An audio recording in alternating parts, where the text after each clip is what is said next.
हाय वगैरह बाद में करेंगे। एंड आज हम बात करेंगे क्या हाल मिस्टर पांचाल के बारे में। ऑनेस्टली मैं कॉमेडी शो पे वीडियोस इसलिए अभी तक नहीं बना रही थी बिकॉज इनके जो स्टोरी आर्क्स है ना वो बदलते रहते हैं बहुत जल्दी जल्दी। लाइक हर हफ्ते में स्टोरी चेंज होती है। मैं कितना ही बता दूंगी, लेकिन मैंने कोशिश करी है कि मैं इस वीडियो में एसेंस बता दूं कि शो में क्या होता है। एंटरटेनमेंट की तो कोई कमी होगी ही नहीं इस वीडियो में ऑब्वियसली। क्या हाल मिस्टर पांचाल विपुल डी शाह ने प्रोड्यूस किया था एंड इसके साथ एक छोटी सी प्रॉब्लम हो गई थी कि लोगों ने सवाल उठाए थे कि आप पॉलीगमी प्रमोट कर रहे हो, मतलब मल्टीपल मैरिजेस प्रमोट कर रहे हो। तो उन्होंने एक्सप्लेन किया कि ऐसा कुछ भी नहीं है, ये सिर्फ एक फैंटेसी फिक्शन है जिसमें उन्होंने वो महाभारत वाला कॉन्सेप्ट है जिसमें कुंती के पांचों बेटों यानी पांडवों की शादी द्रौपदी से हो जाती है। तो इस शो में एक लड़का है कन्हैया जिसकी शादी 5 लड़कियों से हो जाती है बिकॉज उसकी मदर को 5 क्वालिटीज चाहिए थी अपनी बहू में और 5 क्वालिटीज एक लड़की में मिलना बहुत मुश्किल है, इसीलिए 5 लड़कियों में वो पांचों क्वालिटीज आ जाती है एंड देन वो पांचों लड़कियों से शादी करनी पड़ती है उसको। काफी फन शो है नए जमाने के हिसाब से बिकॉज जल्दी से कॉमेडी बनाना सबके बस की बात नहीं है। This is actually really entertaining, बड़ा मजा आया था मुझे देखने में। ट्रस्ट मी, मेरा जल्दी से इंटरेस्ट नहीं बनता है हर कॉमेडी शो में। This is actually a really entertaining show. इसलिए चलो जल्दी से स्टोरी के बारे में बात करते हैं, ज्यादा बकवास नहीं करे, चलिए पंचायत बिठाते हैं। ओके सो हमारी कहानी शुरू होती है एक आदमी से।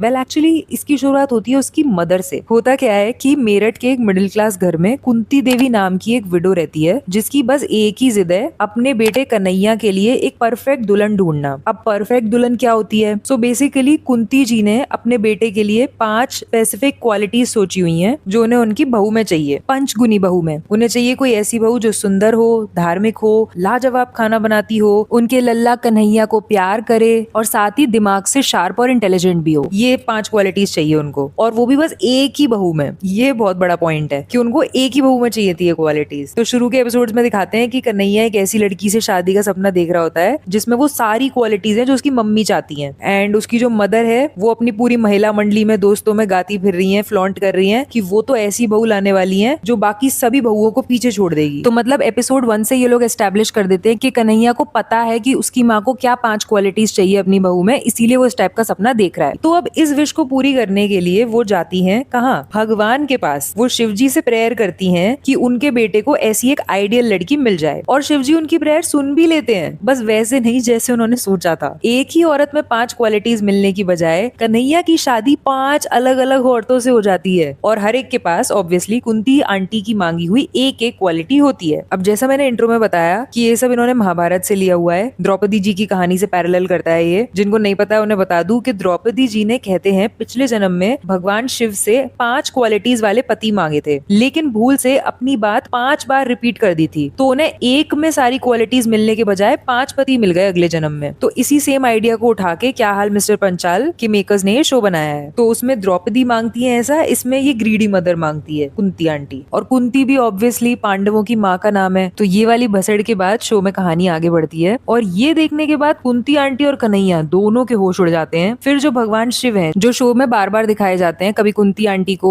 कभी कन्हैया को, एंड ये लोग उनसे बातें करते रहते हैं। एंड जब कुंती आंटी वाली विश भी मांग रही होती है ना, तो वो पहले ही बोल देते हैं कि लालच बुरी बला है, लेकिन वो बोलती है कि मैं कोई पैसा वैसा थोड़ी ना मांग रही हूँ, मैं तो सिर्फ अपने लल्ला के लिए अच्छी सी दुल्हन मांग रही हूँ। एंड देन वो वरदान दे देते हैं। तो चलो now let's come to the fun part. अब बात करते हैं कि वरदान पूरे कैसे होते हैं। सो बेसिकली शिव जी बोलते हैं कि कल सुबह 10 बजे से तुम्हारी इच्छा पूरी होनी शुरू हो जाएगी। तो ये लोग वेट करते हैं सुबह 10 बजे का, बिकॉज इन्हें लगता है कि कल इनको अपनी सर्वगुण संपन्न पंचगुनी बहू मिल जाएगी। एंड जैसे ही अगले दिन के 10 बजते हैं, इनको एक मैट्रिमोनी साइट है शादी होके रहेगी.com, वहां से एक लड़की का मैसेज आता है जो बहुत सुंदर है, उसका नाम है परी। एंड उसमें फोटोज लगा रखी होती है उसने कि कैसे वो एक मास्टर शेफ है, कॉलेज डिग्री भी ली हुई है, धार्मिक भी है, वगैरह वगैरह। तो इनको लगता है कि अरे वाह, ये इसमें तो सारी क्वालिटीज हैं जो हमें चाहिए। तो वो लोग झटपट कन्हैया और परी की शादी करवा देते हैं। फिर जब परी घर में आती है तब उनको रियलाइज होता है कि इसको तो चाय बनाना भी नहीं आता, पूरे टाइम सेल्फी खींचने में लगी रहती है, फेसबुक पे स्टेटस डालने में लगी रहती है, और जितना भी वो मास्टर शेफ वाला फोटो लगा रखा था या और जितने भी फोटोज लगा रखे थे वो सब उसने फोटोशॉप से बनाए थे। वैसे वो एक नंबर की डम्ब इंसान है, डिग्री भी झूठी है। तो अब ये वाली गड़बड़ के बाद कन्हैया और कुंती आंटी पूछते हैं शिव जी से कि ये क्या है, हमने जो मांगा था वो तो ये नहीं है। तो वो बोलते हैं कि अगले 4 दिनों में तुम्हारी 5 इच्छाएं पूरी हो जाएंगी। तो कुंती आंटी बोलती है कि ये तो सिर्फ सुंदर है, बाकी चारों गुण 4 दिन में मैं इसके अंदर कैसे डालूंगी, कैसे सिखाऊंगी इसको खाना बनाना, कैसे पढ़ाऊंगी ये सब। तो वो बोलते हैं कि तुमने जो 5 क्वालिटीज मांगी थी वो तुम्हें एक बहू में नहीं मिलने वाली है, वो 5 क्वालिटीज तुम्हें 5 दिन में 5 बहुओं में मिलेगी। और कुंती आंटी और कन्हैया सोचते हैं कि हम ऐसा होने ही नहीं देंगे, ऐसे कैसे शादी हो जाएगी बिना मर्जी के, और मैं कैसे संभालूंगी 5-5 बहुओं को। लेकिन शिव जी ने वरदान दे दिया है तो होना तो है ही जो होना है। तो आ जाता है सेकंड डे एंड कन्हैया को कुछ लोग किडनैप कर लेते हैं और उसके मुंह पर कपड़ा डालकर उसका पकड़वा विवाह विवाह करा देते हैं। बेसिकली ये कल्चर दिखाया है जिसमें दूल्हे को पकड़ के ले आते हैं और जबरदस्ती उसकी शादी करा देते हैं लड़की से। मतलब वो दोनों एक दूसरे से प्यार भी करते हैं अगर, तो भी उठा के ही लाया जाएगा दूल्हे को। अब जो कन्हैया है उसको पूरे टाइम पता भी नहीं होता कि उसकी शादी हो रही है, वो भी एक नहीं दो लड़कियों से जी। तो कन्हैया की जो सेकंड वाइफ है उसका नाम है प्रार्थना और जो थर्ड वाइफ है उसका नाम है पंजरी, जो उसी की छोटी बहन है। और इन दोनों की शादियां इनके मामा मामी करवाते हैं क्योंकि उन दोनों के सपने में शिवजी आए थे और उन्होंने बोला कि तुम्हारी भांजियों के लिए सबसे बेस्ट हस्बैंड है कन्हैया, उसी से करवाना उसकी शादी। मतलब वो नहीं चाहते थे कि उनकी दोनों भांजियों की शादी एक ही आदमी से हो जाए, लेकिन शिवजी ने बोला तो उन्होंने करवा दी। इवन दोनों भांजियों के सपने में भी शिवजी आए थे, उनको भी उन्होंने सेम बात बोली। एंड ये सब शिवजी इसलिए कर रहे हैं ताकि कुंती आंटी को ये सीख मिल सके कि लालच बुरी बला है। अब वो प्रार्थना और पंजरी को लेकर घर जाता है। कुंती आंटी बोलती है तुम जाओ यहाँ से, हमारे लल्ला का तो ऑलरेडी ब्याह हो चुका है। लेकिन वो लोग बोलती है कि साक्षात शंकर भगवान हमारे सपने में आए थे और ऐसा करने को बोल के गए हैं, तो हम खुशी खुशी राजी हैं, हम सब बहनों की तरह रह लेंगे। फिर परी से पूछते हैं कि तुमको कोई प्रॉब्लम नहीं है, तो वो तो बेचारी डम्ब है, उसको समझ में नहीं आता कि उसको गुस्सा होना चाहिए या नहीं होना चाहिए। तो शिवजी आकर उसके ऊपर मैजिक टाइप का कर देते हैं और उसका माइंड भी ऐसे हो जाता है कि हाँ मैं भी इन दोनों के साथ बहनों की तरह रह लूंगी। तो अब थोड़ा सा कन्हैया की सेकंड और थर्ड वाइफ के बारे में बात कर लेते हैं। तो सेकंड वाइफ का नाम है प्रार्थना, जो एकदम धार्मिक और डिवोशनल है। वो इतनी शुद्ध और फॉर्मल हिंदी बोलती है कि घर में कोई उसे समझ ही नहीं पाता सिवाय उसकी अपनी बहन के। और उसका एक ट्रेट दिखाया है कि वो नींद में चलती है। एंड कुंती आंटी ना बहुत अंधविश्वासी है, तो उनको ये वाली बहू भी बहुत ज्यादा अंधविश्वासी मिल गई है। फिर थर्ड बहू है प्रार्थना की बहन पंजरी, और ये खाना बनाने को रिप्रेजेंट करती है। ये खाना बनाने में इतनी ज्यादा माहिर है कि पूरे घर में सबसे टेस्टी खाना वो ही बनाती है। और क्योंकि सिर्फ वही प्रार्थना की बातें समझ सकती है जैसा मैंने बताया, तो उसका आधा टाइम यही ट्रांसलेट करने में निकल जाता है कि दीदी कह क्या रही है। तो अब तीनों ने एक दूसरे को एक्सेप्ट कर लिया है और फैमिली में टेंशन चल रही है कि अभी तो 2 और आनी बाकी है। तो अब फोर्थ वाली कैसे आती है? तो होता क्या है, next day Kunti aunty Kanhaiya को अपने भाई के पास भेजती है जो लॉयर है, ताकि वो ये पूरा मैटर उससे डिस्कस कर सके सीक्रेटली। अभी तक किसी को नहीं पता कि कन्हैया की 3 शादियां हो चुकी हैं। मतलब घर के लोगों को पता है पर अड़ोस पड़ोस वगैरह में किसी को नहीं पता। तो अब कन्हैया जाता है, लॉयर अंकल से डिस्कस करता है सब कुछ, एंड वो बोलते हैं कि ठीक है अभी हम तुम्हारी प्रॉब्लम सॉल्व करेंगे, लेकिन उसके पहले मुझे एक शादी करवानी है, कोर्ट मैरिज है, तो अभी मेरे साथ जरा वहां चलो। कन्हैया चला जाता है और वहां पर शादी हो रही होती है प्रेमा की। और अब ये प्रेमा बनेगी कन्हैया की फोर्थ वाइफ। अब प्रेमा जो है वो एज हर नेम सजेस्ट प्यार और रोमांस को रिप्रेजेंट करती है। वो फ्लुएंट फ्रेंच बोलती है, मतलब हिंदी तो बोलती ही है, उसमें बीच बीच में फ्रेंच भी बोलती रहती है, दोनों को मिक्स करके बोलती है। एंड जैसा आंटी ने मांगा था, बहुत ज्यादा लविंग है, पोएटिक है और हमेशा किसी न किसी लव स्टोरी में खोई रहती है। तो उसको लगता है शादी उसी से होनी चाहिए जिससे प्यार होता है, लेकिन अपने पेरेंट्स के प्रेशर में आकर वो ये शादी कर रही थी। तो अब होता क्या है कि कोर्ट मैरिज हो रही है तो विटनेसेस लगेंगे दोनों साइड से, तो एक विटनेस नहीं आया होता, उसको आने में देर हो रही होती है। और जो कोर्ट मैरिज करवा रहा होता है उसका पेट खराब होता है, तो वो जल्दी मच रही होती है कि जल्दी जल्दी साइन करवाओ, जल्दी जल्दी विटनेस लेके आओ। तो कन्हैया के मामा जी बोलते हैं कि तू फटाफट विटनेस पे साइन कर दे ताकि ये शादी कंप्लीट हो सके। एंड उसी टाइम पर कन्हैया की मदर का फोन आ जाता है और वो रोते रोते उसको बोलती हैं कि आज मैंने अपनी पड़ोसन सरला को धेरी पर से वापस लौटा दिया घर की, बिकॉज मुझे ये समझ नहीं आ रहा था कि मैं कैसे दिखाऊं उसको 3 बहू। एंड कन्हैया अपनी मदर से बात कर रहा था, उसका बिल्कुल ध्यान नहीं था और उसने गलती से दूल्हे वाले सेक्शन में साइन कर दिया, ना कि विटनेस वाले सेक्शन में। और ये देखकर दूल्हा गुस्से में वहां से चला गया और प्रेमा ने भी कन्हैया को एक्सेप्ट कर लिया बिकॉज उसके सपने में भी शंकर भगवान आए थे। फिर से वही हुआ, वो घर लेके गया प्रेमा को, फिर से कुंती आंटी शॉक हो गई, फिर से सारी बहुओं ने एक दूसरे को एक्सेप्ट कर लिया और सोच लिया कि हम तो बहनों की तरह रह लेंगे। अब इस रोल को जिस एक्ट्रेस ने शुरू में किया था, रीना अग्रवाल, वो शो के बीच में चेंज हो गई थी बिकॉज सैडली 2018 में एक डॉग ने उनके फेस पर बाइट कर लिया था, जिसके बाद उन्हें शो छोड़ना पड़ गया था। फिर पत्राली चट्टोपाध्याय ने ये रोल टेक ओवर कर लिया था। अब बात करते हैं कि फिफ्थ और लास्ट वाइफ कैसे आई। तो होता क्या है कि एक जगह सामूहिक विवाह हो रहा था और कन्हैया एक आदमी का पीछा करते करते जो उसके पैसे मार के बैठा था उस सामूहिक विवाह में घुस जाता है। अब पहले तो वो वहां से लौटने का सोचता है बिकॉज उसको दिख जाता है यहाँ पे तो शादियां हो रही है, मैं फिर फंस जाऊंगा। लेकिन कोई पीछे से आके बोलता है कि शादियां संपन्न हो चुकी हैं, तो कन्हैया बेझिझक अंदर घुस जाता है और उस आदमी को ढूंढने लग जाता है। अब वो आदमी जो है वो कन्हैया से छुपने के लिए दुल्हन का गेटअप ले लेता है और कन्हैया गुस्से में दूल्हे का गेटअप ले लेता है कि तुझे दुल्हन बन के अगर छुपना है तो मैं भी दूल्हा बन के तुझे ढूंढूंगा। और वहीं शादी हो रही होती है हमारी फिफ्थ वाइफ की, जिसका नाम है प्रतिभा। जो नाम से पता चल रहा है, जैसे बाकी सारी पता चल रही थी कि ये वाली करती है इंटेलिजेंस को रिप्रेजेंट। वो सबसे ज्यादा प्रैक्टिकल है, घर का बजट वही मैनेज करती है और वो अकेली ऐसी बहू है जो बिल्कुल भी अंधविश्वासी नहीं है क्योंकि एज आई सेड प्रैक्टिकल है। अब प्रतिभा जो है वो वैसे तो वहाँ सामूहिक विवाह कर रही होती है, लेकिन लास्ट मोमेंट पे उसका दूल्हा भाग जाता है जिसका नंबर होता है 27 और उसके भी सपने में शंकर भगवान आए होते हैं और उन्होंने बोला होता है कि चाहे दुनिया इधर की उधर हो जाए, तुम बस बिलीव रखना कि तुम्हारी शादी 27 नंबर के दूल्हे से ही होगी। और उधर जो कन्हैया है वो जिस शेरवानी को पहनकर घूम रहा है वो उसी दूल्हे की शेरवानी है जो भाग गया है, यानी कि कन्हैया 27 नंबर की शेरवानी पहनकर इधर से उधर भटक रहा है। फिर क्या था, सबको लगा भागा हुआ दूल्हा मिल गया है, जल्दी से पकड़ के शादी करा दी। अब इस 5 वाइफ वाले घर के आसपास एक पूरी एक्सटेंडेड फैमिली भी है जो इस मामले को और मेसी कर देती है, या कह सकते हो कि फनी बना देती है। तो कुंती आंटी की एक बेटी है कुसुम, एंड कुसुम की शादी प्रताप कुमार नाम के एक लड़के से हो जाती है जो एक स्ट्रगलिंग एक्टर है, जो अपनी सास के टुकड़ों पर पल रहा है क्योंकि अभी तक एक्टिंग में ढंग से कुछ हो नहीं पा रहा। अब थोड़ा सा अगर इस शो की स्टोरी लाइन्स के बारे में बात करें तो शो की सबसे पहली स्टोरी लाइन में से एक था परी का मुंह दिखाई फंक्शन। अब आप सोच रहे होंगे सिर्फ परी का ही क्यों, बहुएं तो 5 आई हैं। तो सबसे पहला रीजन तो गलती से सरला आंटी ने परी को देख लिया था, तो अब उनकी नजरों में वो ही उनकी इकलौती बहू है। एंड इसके अलावा सबको थोड़ी बता देंगे कि बहू 5 आई हैं, तो क्योंकि बाहर की दुनिया के सामने उन्हें अपनी इज्जत बचानी थी, इसीलिए वो सिर्फ एक ही बहू का मुंह दिखाई फंक्शन करना चाहते थे, एक ही बहू को ऑफिशियली शो करना चाहते थे। तो बाकी सारी बहुएं छुपने का प्लान बनाती हैं, जबकि सिर्फ परी मुंह दिखाई में जाती है और नेबर्स उसकी तारीफों के पुल बांधने लग जाते हैं बिकॉज वो परी है, सबसे ज्यादा ब्यूटीफुल है। लेकिन वो बाकायदा उसका टेस्ट लेते हैं कि वो वही पंचगुनी बहू है या नहीं जिसका कुंती आंटी बखान कर रही थी। तो पहला गुण तो क्लियरली दिख रहा था कि वो सुंदर है। दूसरा गुण उन्होंने चेक किया कि वो खाना कैसा बनाती है, जो बहुत ईजी था। उन्होंने बोला कि किचन में जाके खाना बनाओ, और किचन में जब वो गई तो पंजरी ने खाना बना दिया। हलवा बनाया था जो कि बहुत अच्छा बना था और सब लोग इम्प्रेस हो गए। थर्ड गुण था सूझबूझ, लॉजिक। तो उन्होंने उससे एक सवाल पूछा, मैथ्स का सवाल था, जिसका आंसर चुपके से प्रतिभा ने दे दिया और वही परी ने बोल दिया एंड सब लोग इम्प्रेस हो गए। देन आता है फोर्थ गुण, यानी कि भजन पूजा पाठ। तो प्रार्थना ने भजन गा दिया, परी ने सिर्फ लिप्स चला दिए और सबको लगा कि परी भजन गा रही है, तो वो फिर से इम्प्रेस हो गए। एंड लास्ट जो ट्रेट था which is love and romance, जब सब लोग भजन सुन रहे थे तो प्रेमा ने आके चुपके से कन्हैया के गाल पर किस कर दिया था, और सब लोगों ने जब ये देखा तो उन्हें रियलाइज हो गया कि बहू में तो 5वां गुण भी है। अब सब लोग मुंह दिखाई के बाद इम्प्रेस होके जा रहे होते हैं, परी को आशीर्वाद भी देते हैं, और बाकी 4 वाइफ्स छुपके देख रही होती हैं, सैड हो रही होती हैं कि उन्हें तो कोई आशीर्वाद नहीं दे रहा। तो कन्हैया ये वाली बात देख लेता है, और क्योंकि वो 5 से इक्वली प्यार करता है तो वो अपनी 5 वाइफ सबके सामने ले आता है और बोलता है कि मुंह दिखाई तो अभी सिर्फ एक ही वाइफ की हुई है, अभी 4 और बाकी हैं। बस फिर सब लोग देख लेते हैं, शौक हो जाते हैं, लेकिन एक्सेप्ट कर लेते हैं, क्या कर सकते हैं। उसके बाद ऑनेस्टली शो किसी एक स्टोरी लाइन पर नहीं चलता, ये रोज रोज के डोमेस्टिक कियोस पर चलता है। सरला कुंती आंटी को 5 बहुओं वाली चीज पर टीज करती रहती है, लॉयर अंकल कभी कभी घर आते रहते हैं पंजीरी के हाथ का खाना खाने के लिए। फिर शो के रन में कुछ बड़े स्टोरी लाइन्स भी आए, जैसे एक पॉइंट पर पद्मा नाम की एक औरत कन्हैया की फेक 6th वाइफ बनकर आती है अपने फेक बेटे गोपाल के साथ, जो कि उसके बॉयफ्रेंड राका का प्लान था कुंती निवास पर कब्जा करने के लिए। फिर एक और आर्क आता है जिसमें कुंती आंटी सीढ़ियों से गिर जाती हैं और उन्हें भूलने की बीमारी हो जाती है। वो भूल जाती हैं कि उनकी 5 बहुएं हैं, वो सिर्फ परी को अपनी बहू समझने लगती है। फिर जैसे तैसे करके उनकी मेमोरी वापस आती है। देन एक ट्रैक आया था छोटी चुड़ैल का, जिसमें कन्हैया को चुड़ैल दिखती है और कुंती आंटी को घर में स्कल दिखता है। दोनों डर जाते हैं और बात तब सबसे ज्यादा बिगड़ जाती है जब चुड़ैल घर में घुसकर कुंती के बाल काट देती है। तो पंजीरी प्रार्थना को तो लगता है कि उस पर जरूर भूत आ गया है। फिर कुंती आंटी के बाल भी कट जाते हैं एंड मोहल्ले की आंटियां उनका मजाक उड़ाने लगती हैं, तो कन्हैया उन्हें विग खरीद के देता है। फिर ये अंधविश्वास फैलने लगता है, तो हमारी जो प्रार्थना है वो बोलती है कि चलो हमारे डोर पर ना परांदा लटका देते हैं, इससे वो दूर रहेगी चुड़ैल। फिर ये बात न्यूज रिपोर्टर्स तक पहुंच जाती है। देन प्रतिभा जो है वो बोलती है कि ये सब बकवास है, वो इस सब पे ट्रस्ट नहीं करती, और वो उस चुड़ैल को चैलेंज करती है, जिससे बाकी घर वाले नाराज हो जाते हैं। पर कन्हैया उसका साथ देता है और एंड में ये रिवील होता है कि एक विग सेलर था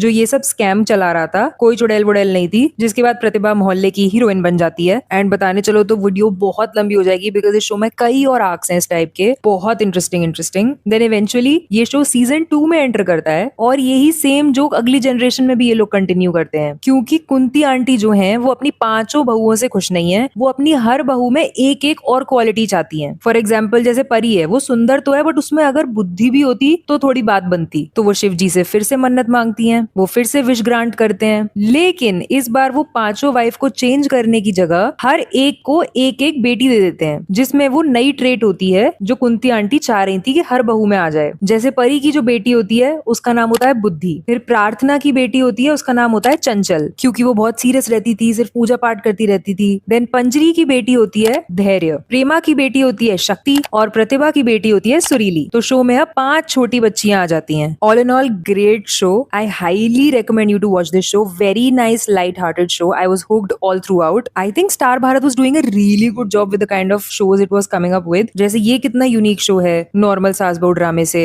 या नॉर्मल रोमांस से। फिर निमकी मुखिया जिसमें मैंने पिछला वीडियो बनाया था, उसमें तो वो लड़की एक्सीडेंटली मुखिया ही बन गई, नॉर्मल लड़की सडनली मुखिया बन गई। कितना इंटरेस्टिंग कॉन्सेप्ट है। और घर में उसका ट्रीटमेंट नौकरानियों वाला हो रहा है, देखा होगा आपने वो वीडियो, नहीं देखा है तो मैं स्क्रीन पे लगा दे रही हूँ। रही हूँ, मन करे तो चला के